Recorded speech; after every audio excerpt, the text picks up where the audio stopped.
اعوذ باللہ من الشیطان الرجیم بسم اللہ الرحمن الرحیم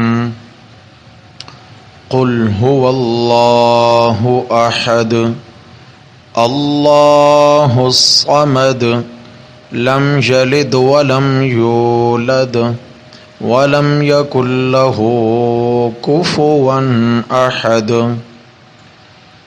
قل هو اللہ احد، فرما دیجئے وہ اللہ اکیلا ہے، اللہ الصمد، اللہ بے نیاز ہے، لم یلد ولم یولد، نہ اس نے کسی کو جنا ہے اور نہ وہ کسی سے جنا گیا ہے، وَلَمْ يَكُنْ لَهُ كُفُوًا أَحَدٌ، اور اس کے برابر کا کوئی ایک بھی نہیں۔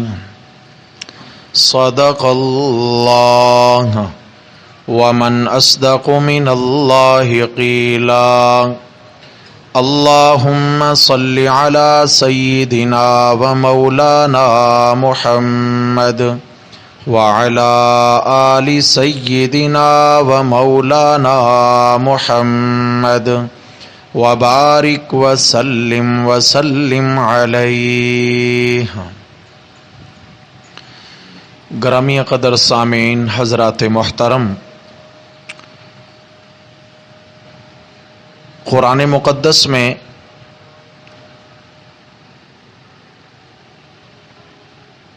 گلدستہ توحید باری تعالی، میری مراد سورۃ الاخلاص ہے، ہم یہ پچھلے کئی دروس سے پڑھ رہے ہیں، اور چونکہ اس میں مسئلہ سارے مسائل کا سردار مسئلہ بیان ہوا ہے، اللہ تبارک و تعالی کی وحدانیت کا مسئلہ، تو اس لیے چونکہ یہ عنوان ایسا ہے کہ اسے شروع تو کیا جا سکتا ہے لیکن ختم کرنا کسی بنی بشر کے بس میں نہیں ہے، وہ اس لیے کہ یہ اللہ کی تعریفیں ہیں، اور اللہ کی تعریفوں کا احاطہ کرنا یہ کسی مخلوق کے بس کا کام ہی نہیں ہے، لیکن چونکہ ہم اس ذات باری تعالی کا کلمہ پڑھتے ہیں اور اس کو اپنا معبود تسلیم کرتے ہیں اور اپنے آپ کو اس کا بندہ کہلاتے ہوئے ہمیں فخر محسوس ہوتا ہے، تو ہم سب کا یہ حق ہے کہ اپنے اپنے حصے کے مطابق، اپنی اپنی بساط کے مطابق جتنا اللہ کی طرف سے توفیق نصیب ہو، اللہ کی وحدانیت کا مسئلہ پڑھا جائے، پڑھایا جائے، سنا جائے، سنایا جائے۔ اس میں فائدہ ہمارا اپنا ہے، ہمارے ایمان کو جلا ملے گی انشاءاللہ، ہمارے ایمان کو تقویت ملے گی، جتنا اللہ کے تذکرے ہوں گے اتنا ہمارا ایمان منور ہوگا۔ اس لیے کہ جو ایمان کا مسئلہ ہے، حضرات انبیاء علیہم السلام کا ایمان جو ہے وہ نہ گھٹتا ہے نہ بڑھتا ہے، انبیاء کا ایمان اعلیٰ سطح پر قائم ہوتا ہے، یعنی ان کا ایمان مکمل، کامل اور اکمل ہوتا ہے، اور صحابہ کرام کا ایمان دن بدن بڑھتا تھا، دن بدن اس میں اضافہ ہوتا تھا۔ کیوں نہ ہوتا؟ ان کو محفل و مجلس جو ملا کرتی تھی جناب رسول اللہ صلی اللہ علیہ وسلم۔ آج ہم جس طرح جمع ہو کر اللہ کے قرآن کا سبق پڑھتے ہیں اور درس و تدریس ہوتی ہے، یہی منظر ہوگا کہ رسول اللہ صلی اللہ علیہ وسلم واعظ فرماتے ہوں گے، صحابہ کا مجمع ہوگا، کیا نورانیت ہوگی، قرآن اترتا ہوگا، اللہ کے نبی بیان کرتے ہوں، جبریل آ کر بتاتے ہوں گے، میرے نبی امت تک پہنچاتے ہوں۔ تو ایمان کا بڑھنا یہ تو لازمی امر تھا، ایمان تو بڑھتا صحابہ کا، لیکن ہمارے ایمان کے بارے قانون اور ضابطہ یہ ہے الایمان یزید و ینقص، ہمارا ایمان کبھی بڑھ جاتا ہے اور کبھی کمزور ہو جاتا ہے۔ ایمان کا ماحول ملے، ایمان کی مجلس ملے، ایمان کے تذکرے ملیں، ایمان کی بات ملے تو ایمان بڑھ جاتا ہے، اور جب ہم دنیا کے معاملات میں پھنس جاتے ہیں، دنیا کے معاملات کے جب ہم ہو جاتے ہیں اور ایمان کے تذکرے کم ہو جاتے ہیں تو پھر ایمان بھی گھٹنا شروع ہو جاتا ہے۔ اس لیے اپنے ایمان کی تجدید ضروری ہے، ایمان کے پودے کو ایمان کے تذکروں کے پانی سے سیراب رکھنا لازم ہے۔ اللہ ہمیں ایمان کا کمال درجہ نصیب فرمائے۔ حضرات محترم، سورہ اخلاص کے متعلق ہم پڑھ رہے تھے کہ سورۃ الاخلاص کی پہلی آیت کے اندر 4 باتیں بیان ہو رہی ہیں۔ پہلی آیت میں 4 باتیں، ان میں سے 3 باتیں ہم پڑھ چکے ہیں، آج چوتھی بات ہوگی۔ اس میں الفاظ بھی 4 ہیں، قل ہوا اللہ احد۔ کتنے الفاظ ہیں جی؟ 4۔ قل، اس کے بارے بھی بات ہو چکی کہ اس آیت میں یا اس صورت میں اللہ رب العزت کی جانب سے کوئی اسپیشل پیغام ہے، عام مسئلہ نہیں، خاص مسئلہ ہے، اس لیے اسپیشلی طور پہ فرمایا قل، میرے محبوب اعلان فرما دیجئے، بطور خاص اعلان فرما دیجئے۔ اور دوسرا لفظ آیا ہوا، پھر تیسرا آیا لفظ اللہ۔ ہوا اور لفظ اللہ میں 2 باطل فرقوں کا جواب ہے۔ لفظ ہوا کے اندر دہریہ کا جواب ہے، جو کہتے ہیں کہ اللہ کا وجود کوئی نہیں، نعوذ باللہ، کہ یہ کائنات خود سے بنی ہے، خود سے چل رہی ہے، کارخانہ کائنات ہے، یہ نظام ہے، بس خود سے چل رہا ہے، اسے کوئی بنانے والا بھی نہیں اور چلانے والا بھی۔ تو میرے رب نے جواب دیا قل، میرے پیغمبر ان کو بتا دیجئے ہوا وہ ہے، ہوا وہ کون؟ وہ سب کچھ کرنے والا جو ہے نا، وہ ہے، نہیں کی تو بات ہی نہیں ہے، وہ ہے۔ نمبر 3، وہ ہے کون؟ فرمایا اللہ۔ کون ہے؟ لفظ اللہ میں فلاسفہ، فلسفیوں کو جواب ہے۔ یہ یونان میں اور روم میں ایک زمانے میں بڑا زور شور تھا فلسفے پر، منطق پر، اور آج یورپ میں فلسفیانہ ذہن بہت زیادہ پایا جاتا ہے۔ وہ بھی نعوذ باللہ اللہ رب العزت کی صفات کا انکار کرتے تھے، فلاسفہ، فلسفی لوگ، کیونکہ فلسفہ ہوتا ہی وہ ہے جہاں صرف عقلی گھوڑے دوڑائے جائیں، وہاں کوئی بھی حقیقت اور بنیاد نہیں ہوتی ہے، صرف عقلی گھوڑے دوڑائے جا رہے ہوتے ہیں۔ سمجھ آ گئی ہے؟ کہتے ہیں نا باتوں سے پلاؤ پکانا، بس ہوا میں تیر چلانا، کوئی وہاں بنیاد نہیں ہوتی۔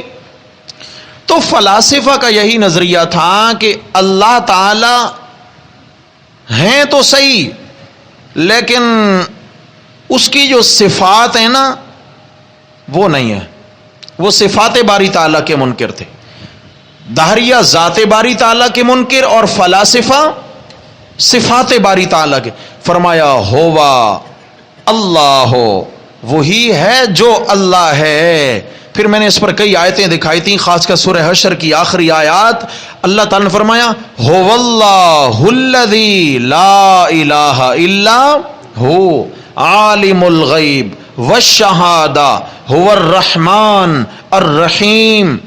پھر آگے فرمایا هو اللہ الذی لا الہ الا ہو الملک القدوس المؤمن المہیمن العزیز الجبار المتکبر الخالق الباری المصور۔ آخر تک یہ کس کی صفات ہیں؟ اللہ کی۔ فرمایا وہ صرف یوں نہیں کہ اس کی ذات ہے اور صفات کوئی نہیں، فرمایا وہ ذات کے اعتبار سے بھی کامل ہے، صفات کے اعتبار سے بھی سورہ اخلاص کی پہلی آیت کا یہ پیغام ہے. میرے پیغمبر اعلان فرما دیجئے ہو واللہ، دہریو سنو وہ ہے بے اعتبار ذات کے، فلسفیوں سنو وہ اللہ ہے بے اعتبار صفات کے. بھول تو نہیں جائے گا سبق؟ سمجھو بھائی، بڑے فتنے ہیں، بڑے فتنے ہیں. سمجھ آگے چوتھا لفظ آیا احد. کیا آیا؟ آپ بھی کہیں گے یار اتنی بڑی لمبی بات، چلے میں کوشش کرتا ہوں سمیٹتا ہوں انشاءاللہ. قل هو اللہ احد. میرے پیغمبر یہ اسپیشل پیغام ہے آپ کی امت کے لیے، ہر باطل نظریے کے لیے، کہ وہ اللہ ذات میں بھی ہے، صفات میں بھی ہے، اور اس کے ساتھ کوئی دوسرا نہیں. احد، وہ اکیلا ہے. سمجھا؟ کوئی یہ نہ کہے کہ جی ہے تو صحیح لیکن چلانے میں کسی کی سپورٹ کی ضرورت ہے اس کو. نہیں، فرمایا وہ اکیلا ہے، یکتا ہے، یگانہ ہے، وحدہ لا شریک. الاحد، احد ہے وہ. قل هو اللہ احد.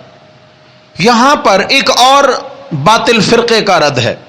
ثنویہ، ساتھ ثنویہ. یہ ثنویہ وہ فرقہ تھا کہ جو ایک سے زیادہ خداؤں کے وجود کے قائل تھے. کہتے خدا تو ہے مگر ایک نہیں، ایک سے زیادہ ہیں.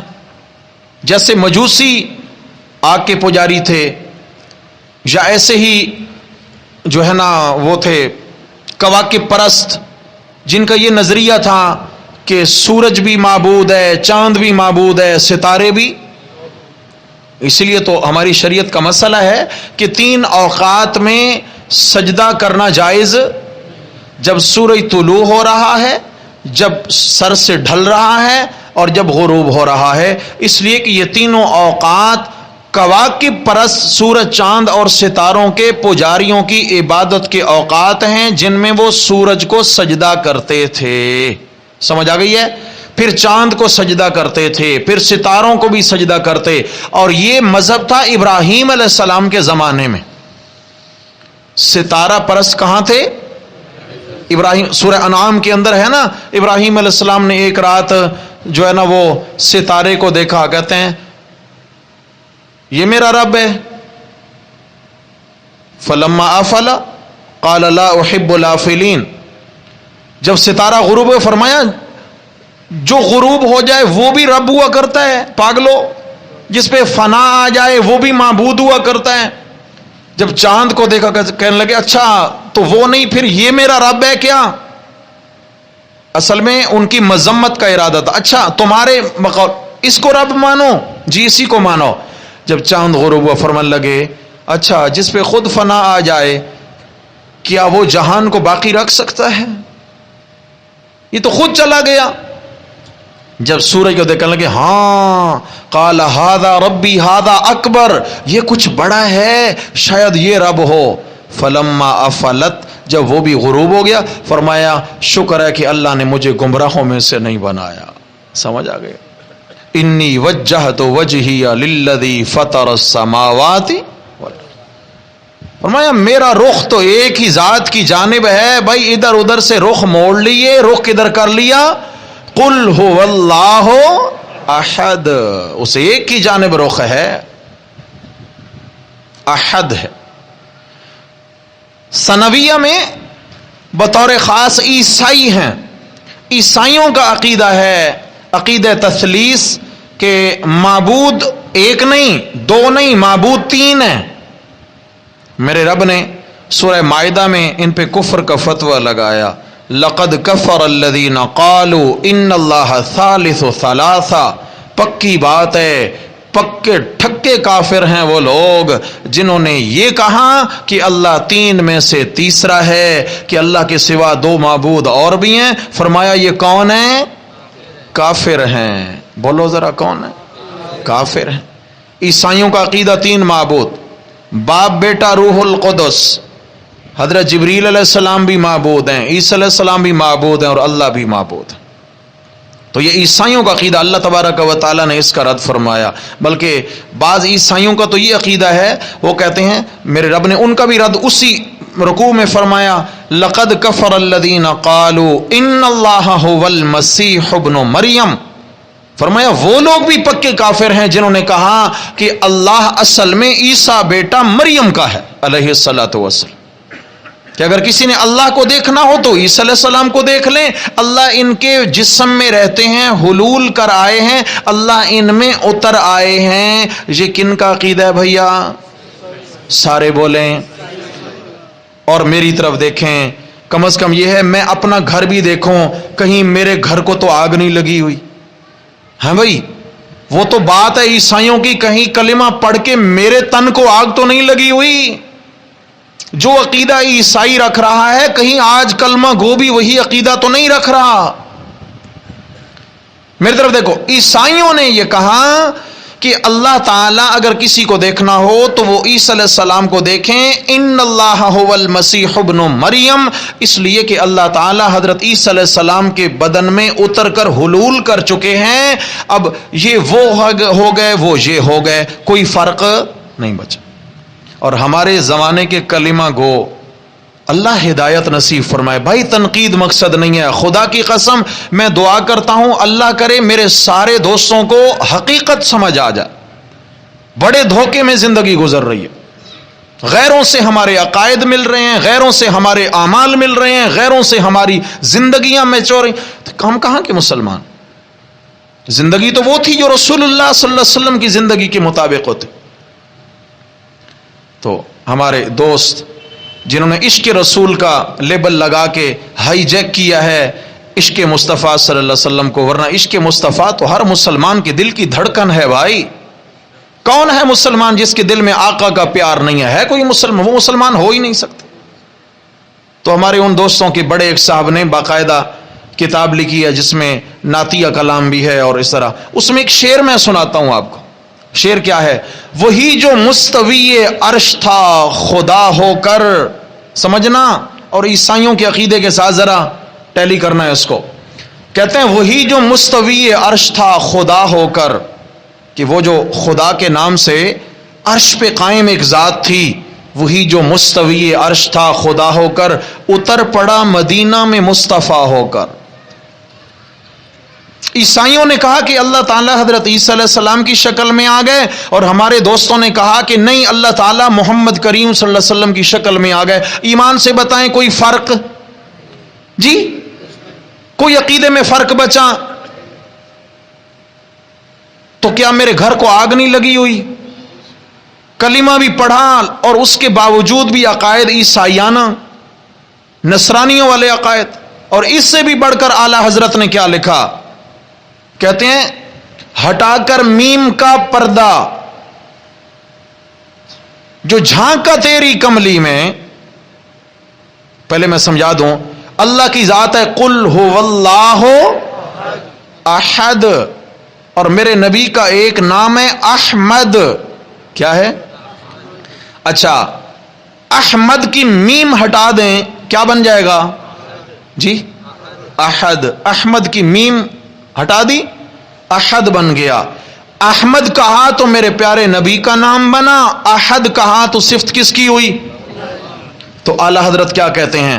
کہتے ہیں ہٹا کر میم کا پردہ، احمد میں سے میم کا پردہ ہٹا کر میم کا پردہ جو جھانکا تیری کملی میں، دیکھا ذات احمد میں احد روپوش رہتا ہے۔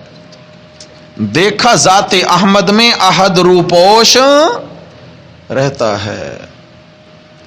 اچھا عیسائیوں نے کہا کہ حضرت عیسیٰ علیہ السلام اللہ تعالیٰ کی نظیر ہیں۔ انہوں نے کہا کہ ہمارے آقا اللہ کی نظیر ہیں، آپ کا وجود اللہ تعالیٰ کی رہائش گاہ ہے۔ تو یہ بتائیں کل نفس ذائقۃ اللہ کے سوا کسی نے موت سے بچنا ہے؟ اگر اللہ تعالیٰ اسی وجود میں ہے تو پھر اللہ کے بارے کیا نظریہ رکھنا پڑے گا؟ ہیں؟ کوئی بات سمجھ میں آئی نہیں آئی؟ اللہ کرے سمجھ شریف میں آ جائے۔ چلیے بھائی، تو عیسائیوں نے یہ عقیدہ رکھا کہ ان اللہ ثالث ثلاثہ، میں نے کہا ثنویہ کا یہ عقیدہ ہے کہ خدا تو ہیں مگر ایک نہیں ہے. میرے رب نے فرمایا عیسائیو تم کہتے ہو کہ ایک نہیں ہے, قل هو اللہ احد, میرے محبوب اعلان کر دیں ان کے سامنے کہ وہ اللہ نہیں, ایک نہیں, اکیلا ہے. کیا معنی کیا؟ یہ نہیں ہے یہاں پہ قل هو اللہ واحد کہ اللہ ایک ہے, لفظ ہے قل هو اللہ احد, اللہ اکیلا ہے, یکتا ہے, یگانا ہے, نرالا ہے, احد ہے. پھر مشرکین مکہ بھی اللہ تبارک و تعالیٰ کی الوہیت کے بھی قائل تھے, لیکن وہ کہتے تھے نہیں نہیں, الہ اور معبود ایک نہیں ہوتا. جیسے 23ویں پارے میں فرمایا اجعل الالہۃ الہا واحدا, کہ محمد کریم صلی اللہ علیہ وسلم نے تو ہمارے بہت سارے معبودوں کو چھوڑ کر ایک ہی معبود چن لیا ہے. تو معلوم ہوا وہ معبود کے قائل تھے لیکن ایک معبود کے قائل, وہ کہتے تھے نہیں, لات ہے, منات ہے, عزا ہے, ہوبل ہے, نائلہ ہے, عیساف ہے, 360 ہیں ہمارے. اور ہندوؤں کا عقیدہ کیا ہے کہ جناب علی, ہمارے تو جناب علی 3,60,00,000 ہیں. ثنویہ کا عقیدہ ہے کہ خدا دو ہیں. ثنویہ اس لیے تثنیہ سے ہے نا, دو ہیں. دو کا مطلب کہتے ہیں نیکی کا خدا اور ہے اور برائی کا خدا اور ہے. نیکی اور کرواتا ہے اور برائی اور, الگ الگ دو خدا ہیں, دو طاقتیں ہیں. اور جو نیکی کرواتا ہے اسے یزدان کہتے ہیں, اور جو برائی کرواتا ہے اسے اہرمن کہتے ہیں. الگ الگ نام ہیں ان کے ثنویہ کے ہاں. میرے رب نے ان کا بھی رد کیا, قل هو اللہ احد, ہر ایک چیز کا خالق کون ہے. نیکی برائی اس نے پیدا کی. شیطان کو کس نے پیدا کیا؟ اللہ نے پیدا کیا. لیکن اس کے بعد بتا بھی تو دیا نا کہ یہ آگ ہے, اس میں ہاتھ ڈالو گے تو جل جاؤ گے. بتایا نہیں بتایا جی؟ او بھائی, آگ کے متعلق نہیں بتایا کہ اس میں جاؤ گے تو جل جاؤ گے. اب کوئی کہے اللہ نے پیدا تو کر دیا نا, ہم تو ضرور جائیں گے بھلے جل مرے, اللہ نے پیدا کیوں کی ہے؟ اور بھائی اس نے پیدا کیا, اس نے عقل بھی پھر پیدا کر دی ہے کہ اپنے اچھے برے میں خود ہی تمیز کرو. فرمایا نبتلی, ہم انسان کی آزمائش کرنا چاہتے ہیں. دو راستے ہم نے بتا دیے, اما شاکرم و اما کفورا, چاہے تو شکر گزاری والی سڑک پہ چلا جا, چاہے تو کفر والا راستہ اختیار کر لے. ہم ڈنڈے کے زور سے تجھے منواتے نہیں ہیں, تجھے آزاد پیدا کیا, چھوڑ دیا, دلائل بیان کر دیے, حقائق سامنے رکھ دیے, چاہے تو رب کی مان, چاہے تو شیطان کی مان. لیکن ہر چیز کا خالق صرف اللہ ہے, چاہے وہ اچھائی ہے چاہے برائی ہے, ہر ایک کا خالق کون ہے؟ اللہ ہے. سمجھا کہ ہر ایک کا خالق اللہ ہے. یعنی جو چیزیں اس نے نقصان دہ پیدا کی ہیں ان سے تنبیہ بھی فرما دیا, متنبہ کیا, خبردار رہنا, بچ کے رہنا. قل هو اللہ احد, احد کا معنی میں نے کیا اکیلا. احباب, واحد اور احد میں ایک فرق ہوتا ہے. واحد وہ ہوتا ہے جس میں کثرت کا امکان موجود ہو, ایک سے زیادہ کا امکان. واحد سے تثنیہ بن سکتا ہے, یعنی ایک سے دو, ایک سے گنتی کا آغاز تو ہوتا ہے. دیکھو بھائی, میں کہوں ایک, اب کیا بولیں گے؟ اس کے بعد ایک کے بعد 3 بولیں گے, ماشاء اللہ ماشاء اللہ. میں بولوں ایک, آپ کیا بولیں گے؟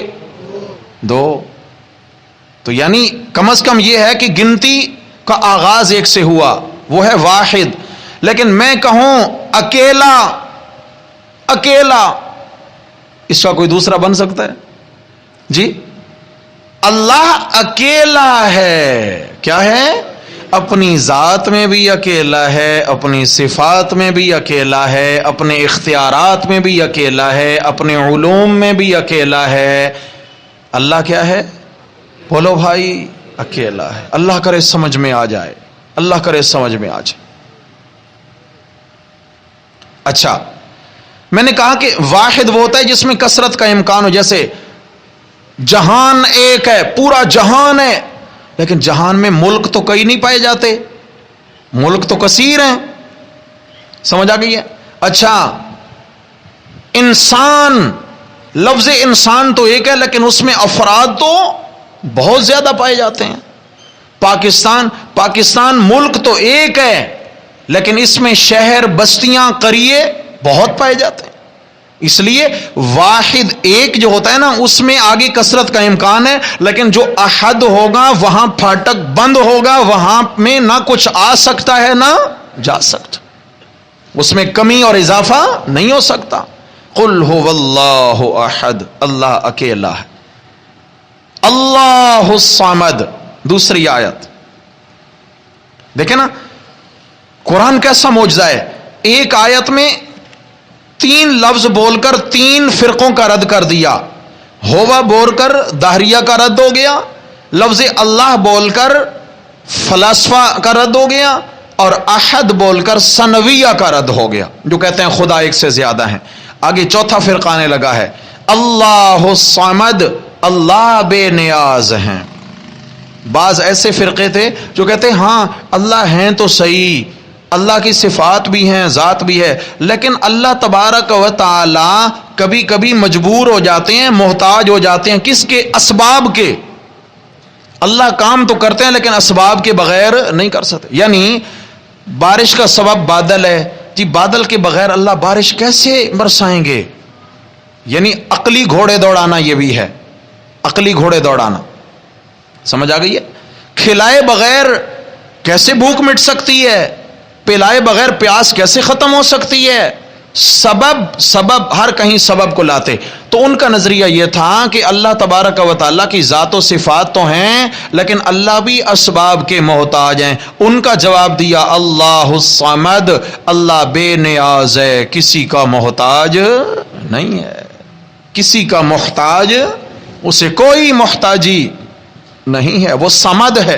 حضرت عبداللہ ابن عباس رضی اللہ عنہما سے پوچھا گیا حضرت صمد کا معنی کیا ہے؟ میرے نبی کے چچا زاد بھائی مفسر قرآن صحابی کہتے ہیں الصمد الذی یصمد الیہ الخلائق بحوائجہم ومسائلہم.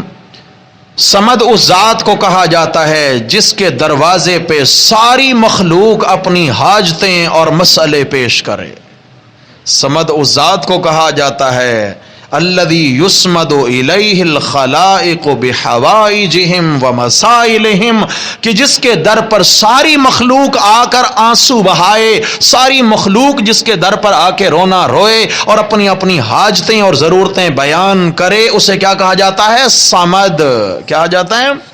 جب وہ صمد ہے تو وہ کون ہے؟ فرمایا اللہ الصمد، اللہ بے نیاز ہے. ہاں جی آپ کہیں گے اچھا اس کا مطلب اللہ بے نیاز ہے، پھر اللہ کی نیاز نہیں دینی چاہیے. عجیب عجیب معنی کیے جاتے ہیں. محرم میں یہ اس طرح کی پھول جھڑیاں بڑی دیکھنے کو ملی. اور بھائی اس سے مراد بے نیاز وہ نظر نیاز نہیں ہے، اس سے مراد کہتے ہیں، ہم کہتے ہیں یا واہ اللہ تیری بے نیازیاں، یعنی بے پروائیاں، تو بڑا بے پرواہ ہے، بے پرواہ. تو حضرت عبداللہ ابن عباس نے مانا کیا کہ ساری کائنات اس کی محتاج ہے اور وہ کائنات چلانے میں کسی کا محتاج نہیں ہے. حضرت قرآن مجید کا جو سب سے پہلا اردو ترجمہ ہوا ہے، سب سے پہلا اردو ترجمہ، یہ دیوبندی، بریلوی، اہل حدیث، یہ ان اختلافات سے بہت پہلے کا، سارے مانتے ہیں اس کو. حضرت شاہ عبد القادر رحمہ اللہ نے ترجمہ کیا موضح القرآن کے نام سے. کس نام سے بھائی؟ موضح القرآن.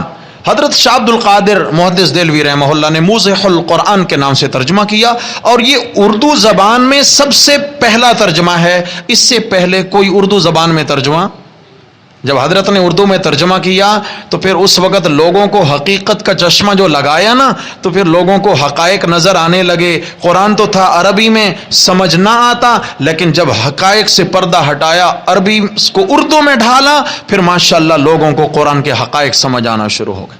حضرت شاہ عبد القادر رحمہ اللہ نے الصمد کا معنی کیا ہے، ترجمہ ان کا دیکھیں گے موضح القرآن کے نام سے. کس نام سے بھائی؟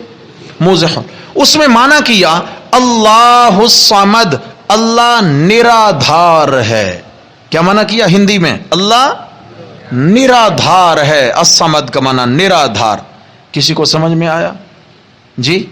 نرادھار ہندی ہے بھائی، سمجھا کہ ہندوستان میں ہم ہوتے تو سمجھ آتی۔ حضرت سید عطا اللہ شاہ بخاری رحمہ اللہ ختم نبوت کی تحریک کے زمانے میں جیل میں تھے، تو ایک ہندو پنڈت بھی جیل میں قید تھا۔ میری طرف دیکھیں، ہندو پنڈت بھی جیل میں قید تھا۔ سید عطا اللہ شاہ بخاری رحمہ اللہ ترجمہ پڑھتے پڑھتے جب موضح القرآن کے ترجمے کے اس جملے پہ پہنچے، اللہ نرادھار ہے، تو رک گئے۔ شاہ جی کشمیری تھے، ہندی زبان انہیں نہیں آتی تھی، تو بڑے پریشان ہوئے کہ یہ کیا مطلب ہے اس کا؟ نرادھار ہے، سمد کا معنی تو بے نیاز ہے، نرادھار کیا؟ تو شاہ جی نے ترجمے والا قرآن اٹھایا اور پنڈت جی کے پاس چلے گئے جو ہندی بولنے والے تھے۔ انہوں نے کہا پنڈت جی، شاہ جی نے ہندی میں ترجمہ کیا ہے اور یہ ہندی لفظ ہے، میری سمجھ میں نہیں آ رہا ہے، مجھے سمجھا دیجئے کیا مطلب ہے؟ کہنے لگے، انہوں نے کہا اللہ الصمد، اللہ نرادھار ہے۔ تو کہتے ہیں کہ پنڈت جی وجد میں جھومنے لگے اور کہنے لگے واہ شاہ جی واہ، واہ شاہ جی واہ، کمال کر دیا، حق ادا کر دیا ترجمے کا۔ پنڈت جی کہتے ہیں حق ادا کر دیا ترجمے کا، اللہ الصمد، اللہ نرادھار ہے۔ کیا مطلب ہے؟ کیا مطلب ہے نرادھار کا؟ اللہ نرادھار ہے، صمد وہ ذات ہے، صمد وہ ذات ہے کہ جس کے بغیر کبھی بھی کسی کا کوئی کام نہ چل سکے، اور صمد وہ ذات ہے جس کا ہر کام ہر وقت ہر کسی کے بغیر چل سکے۔ اسے کیا کہتے ہیں؟ صمد۔ اللہ نرادھار ہے، اللہ بے نیاز ہے، بے پرواہ ہے۔ فرمایا کہتے ہو اسباب کا محتاج ہے، یہ کیسے ہو گیا؟ اب میں پنجابی کا معنی تو کرتا نہیں، حضرت امیر شریعت رحمہ اللہ بھی معنی کرتے تھے پنجابی میں۔ چھڑو جی آگے چلو۔ اللہ اکبر، اللہ اکبر، اللہ اکبر۔ اللہ الصمد، اللہ بے نیاز ہے، یعنی وہ بے پرواہ ہے، وہ کسی کا محتاج، ساری کائنات اس کی۔ فرمایا اسباب کیوں؟ سورہ یاسین کا آخر دیکھ لینا ذرا گھر میں، سورہ یاسین جہاں ختم ہونے لگی ہے، میرے رب نے فرمایا انما امرہ اذا اراد شیئا ان یقول له کن فیکون۔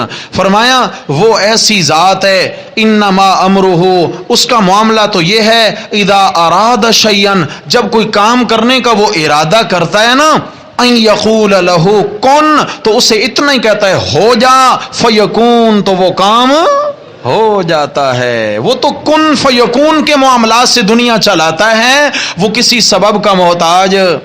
اور سورہ فاطر کے اندر میرے رب نے فرمایا یا ایھا الناس، یا اے لوگوں میں آدم پہلے لوگ، انبیاء سارے ان کی اولاد، اولیاء بولتے نہیں بھائی، صحابہ حضرت آدم کی اولاد ہیں یا نہیں ہیں؟ سارے اولیاء ان کی اولاد، بولو۔ حضرت پیران پیر، حضرت علی المرتضیٰ، پینتن پاک، سارے کس کی اولاد؟ آدم علیہ السلام کی۔ میرے رب نے فرمایا یا ایھا الناس، اے سارے لوگوں، ساری کائنات کے لوگوں، انتم الفقراء الی اللہ، تم سارے اللہ کے در کے محتاج ہو۔ کیا ہو؟ کیا ہو؟ محتاج ہو۔ واللہ هو الغنی، اور وہ بے پرواہ ہے، اس کو کسی کی پرواہ نہیں ہے۔ الحمید، وہ تعریفوں والا ہے۔ کیا مطلب ہے؟ ساری دنیا اس کی عبادت میں لگ جائے تو ایک تل برابر اس کی شان میں اضافہ نہیں ہوگا، اور ساری کائنات اگر اس کی منکر ہو جائے تو اس کی شان میں ذرا بھر کمی۔ الغنی، بے پرواہ ہے، الحمید، وہ تعریفوں والا ہے۔ فرمایا وہ کسی کا محتاج نہیں۔ اللہ الصمد، اللہ بے نیاز ہے۔ سمجھ آ گئی ہے؟ تو یہاں ان کا جواب آ گیا جو کہتے ہیں نہیں جی اللہ بھی اسباب کے محتاج ہیں۔ فرمایا تم محتاج ہو، میں اللہ کسی کا محتاج نہیں ہوں۔ زندگی رہی تو انشاءاللہ اگلی دو آیتیں یہ باقی رہ گئیں، انشاءاللہ ان پہ پھر بات ہوگی۔ اللہ تبارک و تعالی ہمیں عقیدہ توحید کی مٹھاس نصیب فرمائے، اللہ اسی پہ قائم رکھیں، اللہ اسی پہ موت نصیب فرمائیں۔ اقول قولی ھذا استغفر اللہ واتوب۔